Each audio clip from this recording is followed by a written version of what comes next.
நான் ads run பண்றேன், ஆனாலும் எனக்கு மெட்டா ஆட்ஸ்ல அவ்வளவா லீட்ஸ் வரல, ஒரு வரல எடுக்க காஸ்ட் அதிகமா இருக்கு அப்படின்னு நீங்க நினைச்சீங்கன்னா இந்த விஷயத்தை நீங்க கண்டிப்பா மிஸ் பண்ணிருப்பீங்க. இப்போ மெட்டா ஆட்ஸ் என்ன பண்றாங்கன்னு பாத்தீங்கன்னா, நீங்க கொடுக்குற கண்டென்ட் எக்ஸாக்டா உங்களோட டார்கெட் ஆடியன்ஸ்க்கு நீங்க எப்படி சொல்றீங்களோ அதே மாதிரி கொண்டு போய் கொடுக்குறாங்க.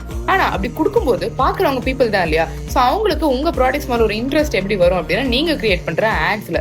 சோ இப்போ நீங்க கேட்க வேண்டியது, சரி நான் மெட்டா ஆட் ப்ராப்பரா செட் பண்ணிட்டா மட்டும் போதுமா அப்படின்னு கேட்டீங்கன்னா, அது கடைசியா ஒரே ஒரு விஷயம் நீங்க மறக்காம பண்ணணும். அது என்னன்னா உங்களோட அட்வர்டைஸ்மெண்ட். இப்போ தமிழ் ஆண்டர்பிரினர் அகாடமில எங்களோட ஆட்ஸ் ப்ராப்பரா ஃபங்க்ஷன் ஆகிறதுக்கு முக்கியமான காரணம் என்னன்னு கேட்டீங்கன்னா, ஃபைனலி நாங்க போடுற அந்த ஆட் வீடியோல எங்க ஆடியன்ஸ் கிட்ட என்ன கன்வே பண்ணணுமோ, என்ன சொன்னா அவங்களுக்கு இது அவங்களுக்கு ரிலேட்டபிளா, அவங்களுக்கு ஹெல்ப்ஃபுல்லா, அவங்க ஜாயின் பண்றதுக்கு இன்ட்ரெஸ்டடா இருப்பாங்களோ அந்த மாதிரி ஒரு கண்டென்ட்டை நாங்க அங்க டெலிவர் பண்ணுவோம். So just like that meta ad run பண்றோம் அப்படின்றது மட்டும் இல்லைங்க, ஃபைனலி நீங்க கிரியேட் பண்ற அந்த கண்டென்ட் இருக்கு இல்லையா, அந்த கண்டென்ட்டை எந்த அளவுக்கு உங்க ஆடியன்ஸ்க்கு ஏற்ற மாதிரி மேக்னெட்டிக் ஆக்க முடியுமோ அவ்வளவு மேக்னெட்டிக் ஆகும். ஏன்னா அல்டிமேட்லி people buy from